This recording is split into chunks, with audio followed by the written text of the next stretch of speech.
So I think it's time, so we can start. So welcome everyone again to our webinar, which is on third-party app security risk. I am Shakib Izhar. I am excited to guide you through the ever-increasing importance of safeguarding an organization against vulnerability which are introduced by third-party applications. So the digital landscape, as we know, has transformed like how organizations operate. Third-party software has become an indispensable tool, streamlining workflow, enhancing functionalities, and driving innovation.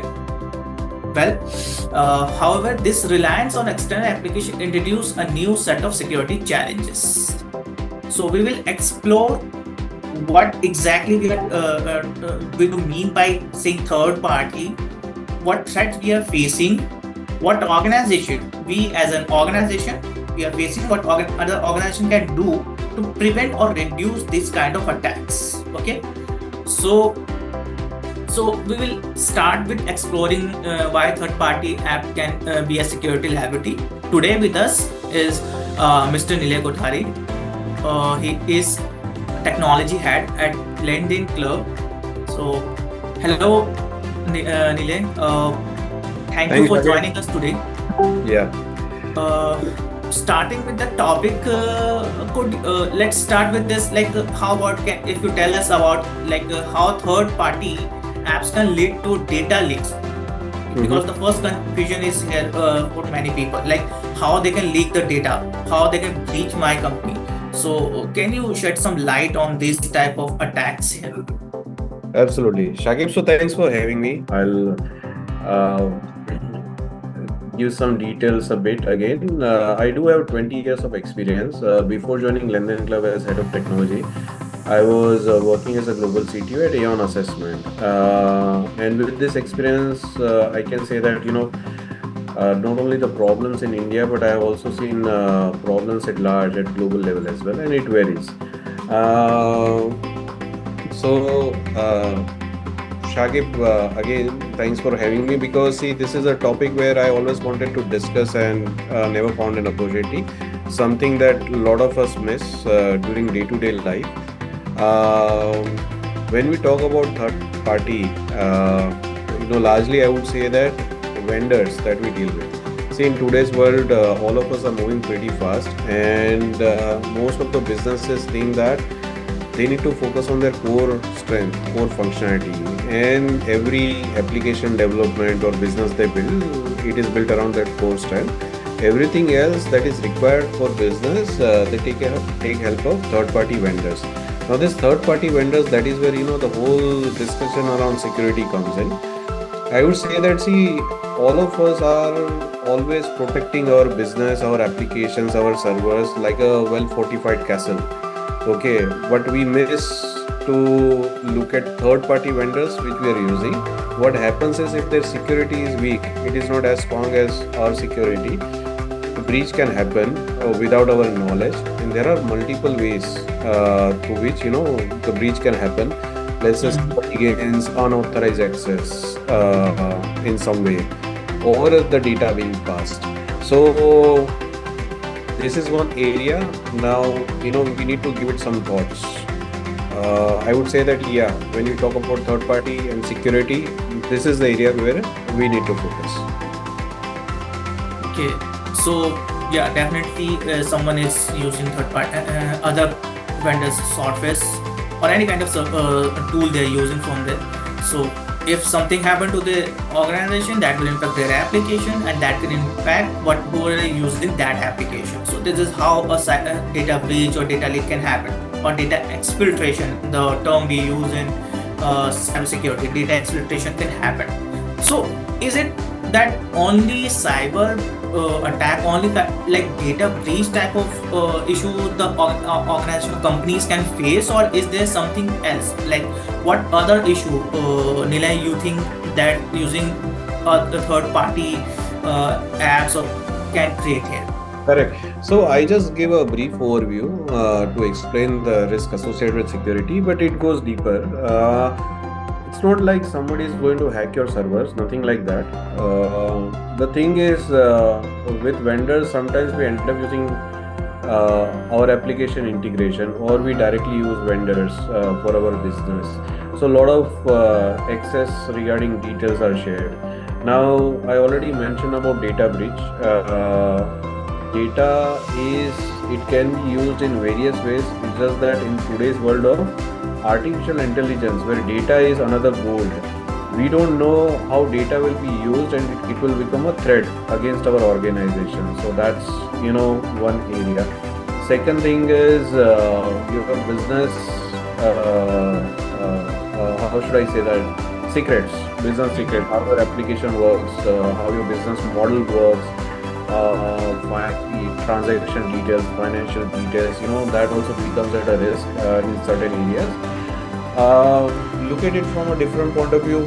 Many of our organizations also deal with compliances like HIPAA or GDPR, or in case of RBI, there are different set of compliances. So it becomes a major breach against compliance as well if this thing is not taken care of well. So yeah, it goes beyond just integration. It has several areas where the risk is associated. Yeah, definitely. Suppose, like as Nilay said, that it's not mandatory that a cyber attack will happen there. It's like suppose if your company want to onboard something, so most organization like there are other issues like compliance issues that can also happen to your organization, because many regulations like HIPAA, GDPR, PCI DSS, they have some specific requirement here, like for like how organization are storing the data, sharing the data, so with other third parties. So make sure you are vetting them, because failing to vet and monitor a third party properly can lead to compliance violation and also penalties. And Shakir, Like just to add to that. yeah, Now see, compliance, everybody is aware. The compliance agencies, they do ask a lot of questions. In case if any incident happens, the energy, time and effort that is wasted in reporting such incident, that actually is very hectic. That's something that you realize only after you go through such incident. So while we are focusing on security part, I just mentioned that operationally from business continuity plan, how much it can impact, that's another area. yeah, definitely. So, like we have talked about the how data breach has happened and what are the issues or what are the threats your organization are facing and companies are facing because of third-party applications. So, let's talk about some case studies. In this case study, we'll talk about some attack happened in the past. So we will try to solidify our understanding with some real-world example which have happened recently. So we'll start with some about past incidents. Nilay, can you share some incident which you have personally seen, which you have seen happen, and would like to share something about the attacks? Absolutely, yeah. A recent incident, I'm not sure if everyone has heard about CH technologies. So NPCI had to step in order to contain this incident. See, what happened was CH technology, they have a software for payments and transactions, and they have a lot of they have partnered with banks which are small medium banks. So what happened was there was a ransomware attack on them, and this attack was detected on 29 July, if I'm not wrong. As soon as it was detected, approximately 300 banks got affected because of that. Within a 2-day, they figured out what was the system that was creating an issue, ransomware attack, and they isolated the system. By 1st August, they had recovered the system, and it was all back to work. But if you look at the overall 300 banks, they got impacted. their transactional digital payment services, UPI or other payment system, those services got severely impacted, and you lose a business for 3 days. However, it got resolved very quickly. But now the analysis is going on at what level the attack happened. And ransomware attack is something where it happened on a third party. You were using a vendor for payment solution, and your business stops because of that. So the next step is whether your systems are affected or not because of that, because there is a transaction going on, stuff like that. So then it becomes an operational issue. You have to really figure out root cause, etc. So one issue that happened recently, not sure if everyone has heard about it, but very relevant for us. You want me to share more such incidents? Yeah, I've seen the incident about Cody breach. Would you like to share some light on what happened there? Yeah, okay. So Cody breach was a last year incident. In Cody breach, the company, they were using MyBB forum. MyBB forum is very generic forum. A lot of companies use that, and you put it on screen as well. Great. So see, the breach happened in forum because of which approximately data of 4 lakh users were stolen. Okay. Now that included largely, data of Kodi only. What happened was all the forum details, messages, user authentication details, email address, everything was stolen, and then that was put on dark web.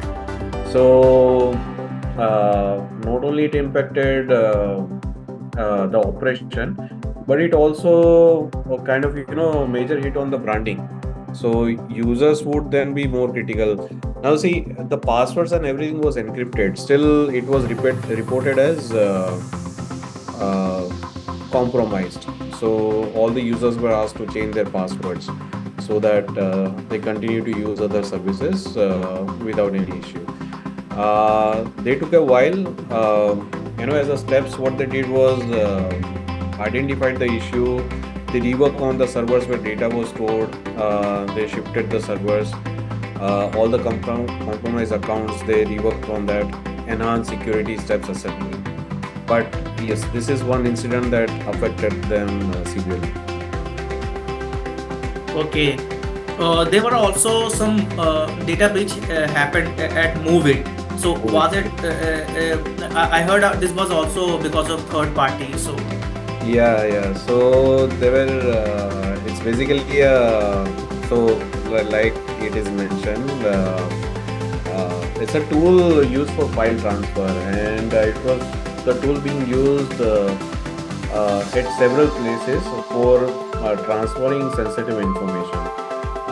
What happened was, because of the breach, a lot of sensitive data was stolen, and that was up for sale. Now see, when we talk about data breach or data stealing, what happens is that, like I said in the beginning, data is the gold mine for a lot of artificial intelligence, machine learning and data analytics companies. And they come up with several analysis on user. They try to get into mind of users. So all this data, then it goes for sale. So sometimes we wonder that, how do this person know, how am I getting a message? Somewhere the data is shared with them. This is one where in case of MoveIt, a lot of sensitive data was leaked, and that affected them a lot. So, yeah. So to summarize, if I summarize this, we talk about Cody breach. That happened because they were using some MyBB forum database. They got hacked, and all the users' data were leaked. If we talk about MoveIt, so because MoveIt got infected, so every organization, every software vendor or company who were using this tool to file transfer, they were also got hacked. So GoDaddy, if I talk about GoDaddy, that also happened because there was some illegal third party, and that got hacked. Because of that, GoDaddy most domain were not reachable. Some were able to install malware. Correct. So we have talked about that case study. If you find something similar, all of these, you will find this third party application. Isn't that correct, Nilay? Yeah, that is correct. So, so that is the point of failure. So, what we can do here, like we will not discuss about what are the mat logic we can use to prevent such attacks. Like, is there any kind of risk management process? So, Nilay, can you tell some methods or any process you can share with us to Right. prevent or reduce these Correct. attacks? Right. So generally what happens in business, and that is applicable for everyone, human tendency, different departments work differently, and all departments come back with vendors that helps them, do some, business, solve their problem. Companies or organizations, in order to prevent this from happening, such kind of issues with third party, first thing they need to do is create an inventory. Okay, just maintain a list of vendors. I mean, it is very basic, but many times organizations do not have an idea at single point. They do not have an idea how many vendors the organization is associated with. Okay, if you have a clear idea, then it becomes easier to maintain and control such a risk. So that is first step. Okay, you create an inventory, which vendors, what are they used for, what services they are providing, etc., etc. You can put cost, etc. See, because such data is helpful in also analyzing, let's say some vendor is providing a service at a very cheap cost. That becomes very cheap service, cost is very less. That becomes immediate go-to point that, okay, let's buy the service. But then we end up missing the part on the security. So when you have a list, it's easy to look at which vendor is critical for business continuity. And accordingly, you can prioritize vendors and then you can focus on the security aspect later. That's first step. Now, when you talk about security, you don't have a control over security of third-party apps. But the areas where you can focus and understand how well they have built their security will largely depend on three parts. The data, that how they are storing the data. Second thing is their infrastructure security, and third thing is how their application is built from authentication point of view. Okay, now you have to analyze your sensitive data, how much data you are passing to third party, and how they are storing it. So are they storing it in an encrypted format or not? These are basic questions you can definitely ask, no issues with that. Whether the data can be accessed by any other vendor or not. So like you, probably your competitors are also using their service. You just need to ask them questions around that how easy it is accessible for third party. Besides data, I mentioned about infrastructure security. In infrastructure security, you have to scrutinize their security with help of certain test methods. We, in India, VAPT is a commonly used word. So penetration testing, vulnerability assessment, and penetration testing. My preferred way is that I do ask for a report from third party, whether you do it continuously or not, and you ask for a report being done by some third party, not from the vendor itself, because internal audit may not be as strong. So you have to ask for a third party report. The report should be not older than 6 months. That's preferred. So as a practice, if your business is very data sensitive and from security aspect you want to prevent such issues from happening, the VAPT should happen at least twice at your end as well as on third party end as well. And the last thing is their application as well as the access control that they do. Which users are gaining an access into your business. So who users you are providing an access, what data you are making accessible to them, are they maintaining that access control thoroughly? So you wouldn't know if an employee leaves an organization. In some cases, the access control is independent of your authentication module. So if username password are created separately and the person leaves organization, it will still work for them. It can be misused in. So though it sounds small, the same employee when employee leaves organization, you have a policy. The same should be applied to third party as well. So I think these are some steps you can take from preventive. Okay, so thank you, Nilay, for talking, sharing your thoughts on reducing this. So the first thing Nilay talk about is risk profiling, which in summarize like inventory creation, data sensitivity analysis, vendor security scrutiny, access control evaluation. So by using these profiling method, you can reduce your you can actually check how the vendor are storing and sharing the data. So like if we talk about building a secure ecosystem or remediation strategy, Nilay, then as we have identified about the potential risk, so it is also crucial to implement the remediation strategies. So Right. we would like to know what are some key steps to fortify organization defense here. Yeah, certainly. So when third party, when it comes into picture and security, we create a list and all the steps we can take. First thing with any third party app we start with is a contract. Okay, so all your security concerns should be part of the contract itself. That's pretty critical. Verbal discussion is a clear no-no. So that it creates an accountability in the minds of third party, and you can build contracts as per the severity of your business or the part of the business where that vendor service is going to be used. So that's important. You can put clauses as per your understanding, whether there should be a penalty or what else do you expect, or there is a guarantee or not. Okay, so contract is one thing. Second thing is I talked about accessibility. So whenever you allow a third party vendor to access any of your system or data, uh, try to have a multi-factor authentication there, not simple username and password. So two-layer access system basically helps a lot. In it is easy to steal, or it is easy to capture somebody's username and password. Okay, or see, as a habit, we end up using same password everywhere. Okay, so username is easy to guess because most companies follow pattern of user, name, first name, last name, and then build a username.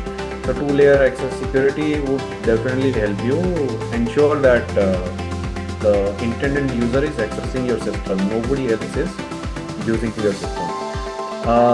Penetration testing, I already mentioned what you should follow, but that should be part of your contract or as a practice. Conduct thorough VAPTs every 6 months or once in a year. The most important part is user awareness and education. So users also need to be aware. Yeah. And see, social engineering is a very big part where a lot of threat actors, we call them threat actors, with malefied intentions to hamper your business. So they use social engineering to extract required information from you, and then they use third-party apps or your system to gain access. So user awareness is very important. Sometimes you just get an email. Let's say you are using a third-party vendor service, XYZ. Okay, then you might receive an email saying that I am from XYZ working and I don't remember the password. Can you reset and share it again? Stuff like that. So see, these are common tricks. Still, a lot of users, become victim of it. So awareness is important. There are many aspects to that. And all those aspects should be covered in such kind of training. So these are key points I can say. We can go on, but these are critical points. If we start from here, at least it will set the base, right, for every organization to secure their business from any security risk or threats from third party. Okay. So these are the steps, guys, which organization can follow to prevent this third-party any kind of cyber attack or data leaks. Contractual safeguard. Make sure, as Nilesh said before, signing the dotted line with the third-party vendor. Incorporate security clauses on your contracts. These clauses should clearly define their responsibility for data security. The second, Nilesh said, multi-factor authentication. Implement MFA, multi-factor authentication, wherever possible. Third, which is very important here, regular penetration testing. Don't wait the breach to discover vulnerabilities, because hackers are always trying new ways to get in. So before they get in, you make sure you are regularly doing pen testing on your system, organization, network, and networks also. So this proactive approach will help you to identify and address any kind of weakness before they can be exploited. The fourth, which Nilay talked about here, is user education and awareness. Empower your employee to be the first line of defense. Educate them, make sure they are aware of common cyber threats, social engineering, and what are the secure code practices, how to implement a web application firewall. So make sure you have a system admin who have this kind of skill set, or they can implement regular firewall auditing. These are the things which can help you to reduce any kind of third-party applications. One thing I would like to add here, which is compliance, because make sure you have proper controls on every device, so that what happened in the 3CX case, the employee went to some infected website, downloaded their tool, installed that inside his laptop, and in his laptop there were other keys, or I will say cookies and credentials. The malware which was inside his laptop, when he installed the application, there was a malware inside it, and the malware gained control of the laptop or device. The malware fetched the whatever the credential cookies were there, and uploaded it to the command and control server. So that's how the hacker can get access to like any kind of credentials. So make sure you are implementing proper control, implementing whitelisting policy or blacklisting policy. Like only these kind of applications are allowed, and these kind of applications are never allowed. These things can be addressed here, like can be used to prevent any kind of cyber attacks. So by following these strategies, you can significantly reduce the security risk like posed by third-party application. And in the final session, we have some question here. So I will put some question from the chat, and we'll discuss about here with our guest. So there's some question. Nilay, I have a question for you from our from someone whose name Nyant. So like the question is, the first party is not allowed to do VAPT in case of third party apps vendor and their cloud app server. So it is rather recommended to ask them for independently perform VAPT report for the third party solutions. Any other views in this case? No other view. Nian said it very correctly. Whenever you ask for a VAPT report from any vendor, it should be performed by a third party. And one step forward, you can also ask them to get it done from a well-known third party vendor.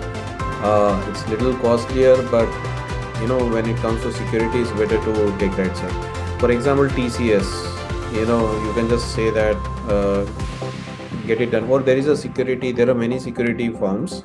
If they say that we got VAPT done by this firm, go and check their credentials, that how big the organization is or how credible the organization is, or ask your vendor. But yes, Nian said it correctly. There is no other view. Okay. So there is another question. If there's any question, guys, you can drop your question in the chat box. We will definitely try to answer your questions. Okay, so I hope, guys, all of you somewhat have gained some valuable knowledge here, information here, how to secure organization, how to implement a third-party tool in your organization, how to onboard them, what are the control policy you should have in your organization, so that we can together reduce this cyber attack and data attacks, any kind of data security vulnerability. And also, guys, remember, securing your organization require a holistic approach that addresses vulnerability across the entire ecosystem, like IT ecosystem, including third-party tools. Think of it as continuously fortifying of your digital castle, ensuring every gateway and passage is secure.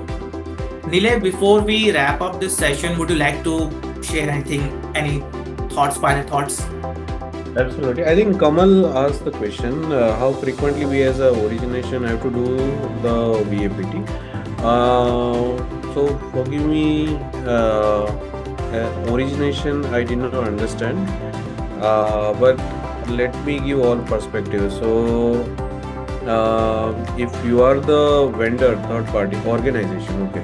Oh, Kamal asking how frequently we should do the VAPT. That's a good question. Nilay, your thought on this? Correct. I think, see, in most cases, once in a year it is enough.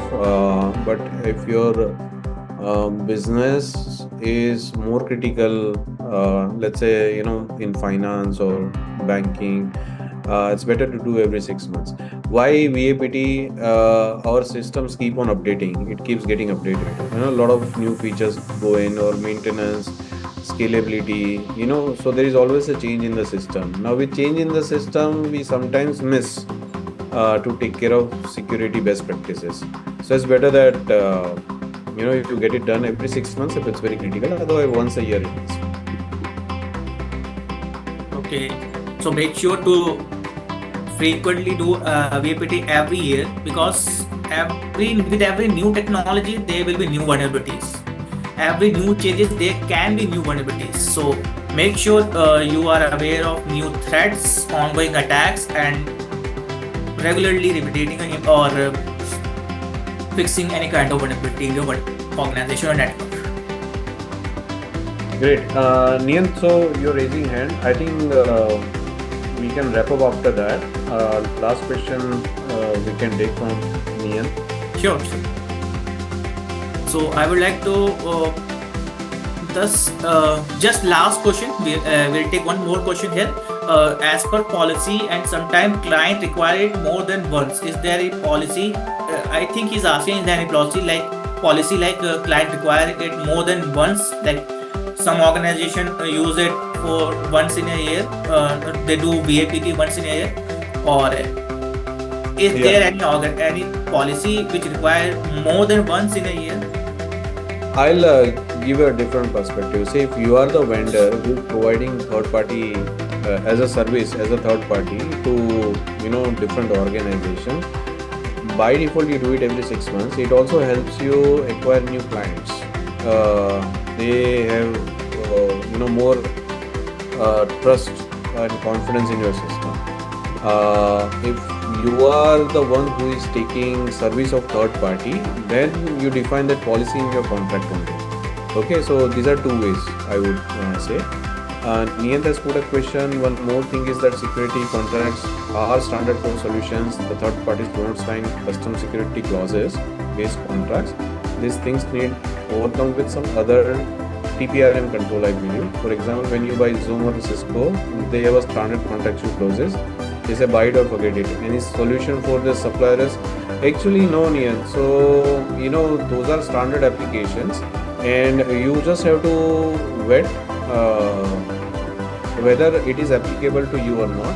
However, there is a different view. So, solutions like Zoom or Cisco Web, they do also make enterprise contracts where you sign up with them with different business model and you take their support. In such cases, you can ask for more security clauses, depending on that. Okay. What else apart from VAPT organization need to check before onboarding any vendor or third-party app? Is there any way to check the vulnerability score for it? Actually, there is no web like that where you can check vulnerability score, etc. But Sanjay well said. Glad that we have started thinking that what more can be done. I would say that the best way is not to close contract in rush with any third party. Rather, have a session separately, at least for 15 minutes or half an hour from security point of view. Because when you start discussion around this, they become very clear that security is a concern for you, and you ask for details for them. So there is no app where such score is maintained, but you can only ask, give us details to third party app that give us details from security point of view. What all steps do you take? That is the best way to start such discussions and get more details about third party. Yeah, I would like to add some things here. Like there are some simple steps, guys. In case you want to check other things apart from VAPT. So make sure you are evaluating the vendor security policy and procedures and controls. Also assess the vendor compliance with relevance of security standards, which is ISO 2700F1, NIST, CSF. Okay, and make sure you are reviewing the vendor incident response and disaster recovery plans. And also the vendor has robust access control mechanism under user management process. So these things you can do when onboarding a third party, any kind of application here. So guys, so this was the last question. I hope all of us have learned something new, gained some valuable information from this webinar. And also I would like to thank Nilay for joining us here, sharing his valuable answer with us. That was a lot of information we gained from him. And at last, I would like to thank you here and thank you Nilay for joining us again. Thanks, sir. Yeah. So thank you guys for attending today's webinar. And remember, always to secure for sure. And thanks again for joining us here. So that was it for today. Have a good day and stay secure.